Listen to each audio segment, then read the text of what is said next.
Bonjour et bienvenue sur Afrique sans filtre. Ici, nous analysons et décryptons l'actualité politique africaine pour vous révéler ce qui se cache derrière les titres officiels. Restez jusqu'à la fin de ce décryptage sur Afrique sans filtre et abonnez-vous pour ne rien rater de l'actualité politique africaine. Je n'ai cessé de le dire qu'avec ce monde multipolaire, les États-Unis s'étant fixé un objectif, comment contrer ce qu'ils appellent eux l'adversaire systémique qui est la Chine. Or, depuis pas mal de temps, on sait que les matières premières critiques vont concourir au leadership mondial. Et il y a deux leaders aujourd'hui qui émergent, la Chine d'un côté et les États-Unis de l'autre. Donc, objectif géopolitique et géostratégique, premier facteur. Et deuxième facteur, Félix Tshisekedi a compris à un moment que on va dire, celui qui a agressé la RDC, c'est le Kagame. Kagame, on sait pertinemment que c'est pour ces fameuses matières premières rares et stratégiques. Et je me souviens toujours à l'époque, lorsque Félix Tshisekedi était en train de perdre, entre guillemets, le terrain militaire, on lui demandait à l'époque de s'allier avec la Russie. J'étais un des rares à dire non, mais c'est pas le meilleur allié.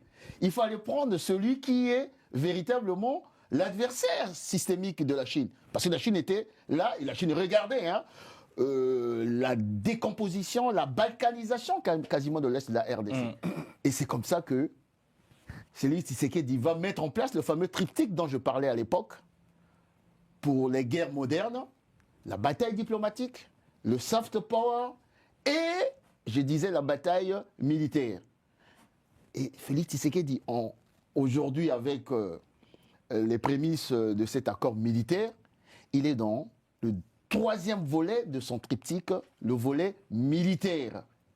Et ce volet militaire correspond, en fait, aux objectifs géopolitiques de la RDC, dont on disait aussi ici que le curseur était en train d'aller vers Kinshasa. Il est arrivé à Kinshasa, et donc là, nous sommes dans la matérialisation de ce volet militaire qui va correspondre à doter la RDC des moyens matériels du renseignement et autres. Et le troisième facteur, je crois qu'on aura le temps d'en parler, c'est maintenant au regard de la RDC en tant que puissance. Parce que si vous passez votre temps à espérer sur une puissance, mais une puissance n'a que des amis, n'a que des intérêts, n'a pas d'amis.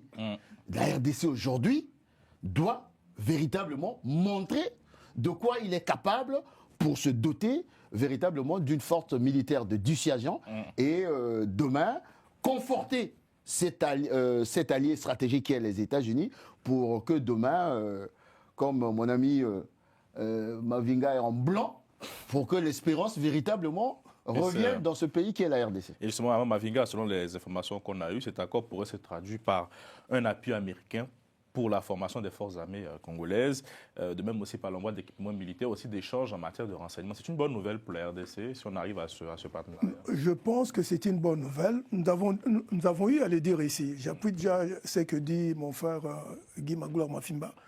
Mais comme nous l'avions dit, le monde est en train de une reconfiguration totale du monde. Il y a un champ d'intérêt immense. Et la RDC a tout intérêt à tirer profit de cet accord militaire. Quand les gens ont récusé l'accord avec les États-Unis d'Amérique, j'ai eu à le rappeler. Il y a des exemples. Nous avons l'exemple de l'Arabie Saoudite en 1945. Ils ont fait un deal sécuritaire avec les États-Unis d'Amérique. Et ils avaient le pétrole, et les États-Unis avaient besoin du pétrole, et ils ont fait un deal à 0,6, si je me trompe à l'époque, pour la sécurité. Et nous avons vu que ça a donné aujourd'hui, ça a donné certaine stabilité à l'Arabie Saoudite, et qui a pu, l'Arabie Saoudite, ils ont mis aussi de l'air intelligent pour s'investir dans leur développement. Moi, je pense que la balle maintenant se trouve dans notre camp. Nous avons d'abord un premier point positif, nous avons le potentiel minier qui est à la base de la guerre entre la Chine et les États-Unis d'Amérique. Nous avons un potentiel minier. De deux, c'est notre position géostratégique, la centralité de la République du Congo. Donc c'est un pays pivot avec 9 pays voisins et une ouverture sur l'océan Atlantique. Si nous pouvons tirer profit de cet apport des États-Unis d'Amérique, nous sommes appelés à être véritable puissance dans la région. Parce que de par notre centralité, parce que vous ne pouvez pas aller du nord vers le sud sans passer par la RDC. Vous ne pouvez pas aller de l'est vers l'ouest sans passer par la RDC. Donc nous sommes, de par cette centralité, une position géostratégique majeure.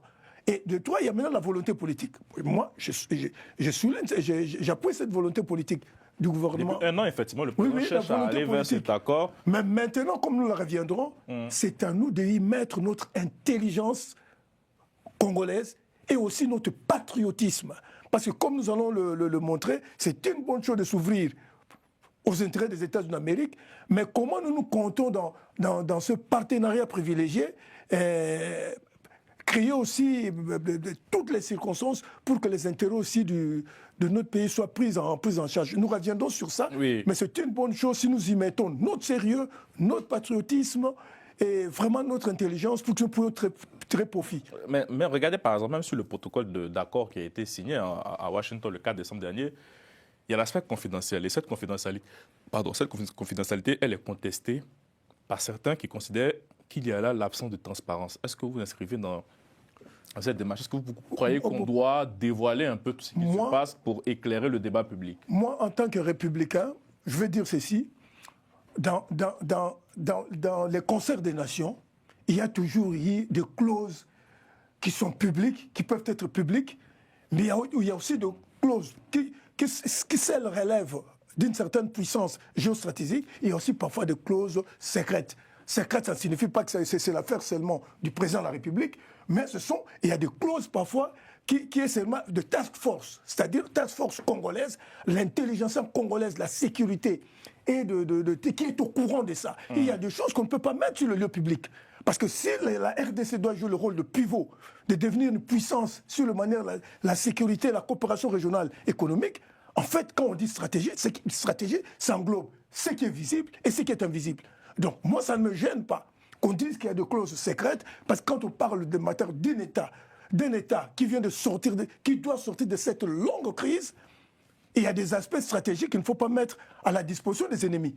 Parce que si les ennemis sont au courant de toutes les dispositions secrètes qui peuvent permettre à la République démocratique de sortir de la crise, mais nous risquons de tomber dans le piège de l'autre camp. Moi, je pense que ça ne choque pas qu'il y ait des clauses parfois. Ce n'est pas pour nous que nous disons géostratégique. Quand on dit stratégique, il y a stratégie visible et il y a toujours les stratégies invisibles. Et moi, je l'ai toujours dit d'ailleurs, parce que vous me posez cette question. Une fois, je l'avais dit quand on parlait des projets de société, des différents projets de société des différents partis politiques pour que nous sortions de la crise congolaise, je l'ai toujours souligné que dans des projets de société, il faut qu'il y ait une part de vision stratégique qu'on ne peut pas mettre sur le lieu public pour que nous puissions sortir de notre crise. Maître Ben Luther. Merci Carlyle. Je crois que je vais élaguer très rapidement. Afrique sans filtre, l'actualité africaine, au-delà des titres.